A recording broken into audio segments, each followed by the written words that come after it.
Okay, next question है हमारे पास जो कि एमसीक्यू का क्वेश्चन है। इसी क्वेश्चन से ही मैंने एक और क्वेश्चन भी बनाया है, उसको भी हम डिस्कस करेंगे। क्वेश्चन क्या कह रखा है कि हमें एक पॉलिनोमियल दे रखा है ax square plus bx plus c, where c is not equal to zero है, आर इक्वल जीरोस, इनके जीरोस इक्वल है इस पॉलिनोमियल के। तो पॉलिनोमियल के जो जीरोस हैं वो इक्वल कब होते हैं? जब हमें तीन कंडीशन पता है, d is greater than zero, d is equal to zero, d is less than zero. इस केस में क्या होता था? Two distinct roots are exist, दो अलग अलग रूट होते थे। कब? जब d पॉजिटिव रहे, और d जब इक्वल टू जीरो हो तब दो इक्वल रूट्स, बराबर रूट्स हमें मिलते थे। और d is less than zero, negative आता है तो हमें जीरोस, रियल जीरोस नहीं मिलेंगे। क्यों? क्योंकि x इज इक्वल टू क्या होता है? Minus b plus minus square root b square minus 4ac, जो कि d की वैल्यू है, डिवाइडिंग बाय 2a, ये होता है। अब यहां पे अगर d की वैल्यू पॉजिटिव रहती है तो हमें टू डिस्टिंक्ट रूट्स मिल जाएंगे। अभी यहां हमें बताया है कि इक्वल रूट्स हैं, जीरोस के इक्वल रूट्स हैं। और ऑप्शन जीरोस के इक्वल रूट्स कब कब होंगे? ऑप्शन बता रखा है a and c have opposite sign, b and c have opposite sign, c and a have same sign, a b and c have same sign। तो ये सारे ऑप्शन हमारी दिमाग की दही कर रहे हैं। तो हम क्या बताएं? हम ये बताएं कि b स्क्वायर माइनस 4ac ये जीरो कब होगा? क्यों? क्योंकि हमें इक्वल रूट्स चाहिए।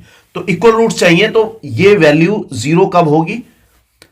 देखो, b स्क्वायर तो हमेशा ही पॉजिटिव रहेगा, ये पॉजिटिव रहेगा b स्क्वायर। b की वैल्यू अगर नेगेटिव है, पॉजिटिव है, दोनों केसेस में ये हम स्क्वायर करेंगे तो वो पॉजिटिव ही आएगी।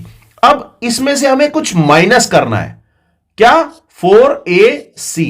अगर 4ac माइनस करना है तभी हम जीरो बता सकते हैं। अगर प्लस कर देंगे यहां पे तब नहीं बता सकते। प्लस कब आएगा? प्लस कब आएगा और माइनस कब आएगा, इस बात को सोचो। अगर मैं दोनों वैल्यूज a और c, दोनों वैल्यूज को अपोजिट साइन रखता हूं, सॉरी सेम साइन रखता हूं, a भी नेगेटिव है और c भी नेगेटिव है, तो ये वैल्यू हमें, ये वाली वैल्यू पॉजिटिव मिलेगी, और पॉजिटिव का ये हमारा साइन चेंज नहीं होगा। फिर तो दूसरे केस में क्या होगा कि a पॉजिटिव है और c भी पॉजिटिव है, तो इस केस में इन दोनों का मल्टीपल ये भी पॉजिटिव ही रहेगा और यहां पे हमारा साइन चेंज नहीं होगा। फॉर एग्जाम्पल, अगर मैं यहां पे वैल्यू ले लेता हूं, यहां पे -3 ले लेता हूं और यहां +4 ले लेता हूं, या 1 ले लो, चलो इंटू 1 ले लेते हैं, +1 ले लेते हैं, तो -3 इंटू 1 -3 आया। -3 की मल्टीप्लाई हमने 4 में करी, -4 में करी तो -4 क्या, 4 × 12, तो यहां पे प्लस के 12 आ जाएगा।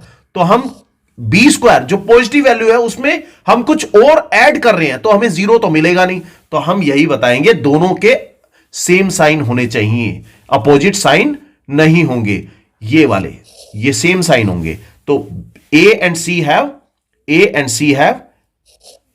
सेम साइन, ये सेम साइन होंगे हमेशा। ओके,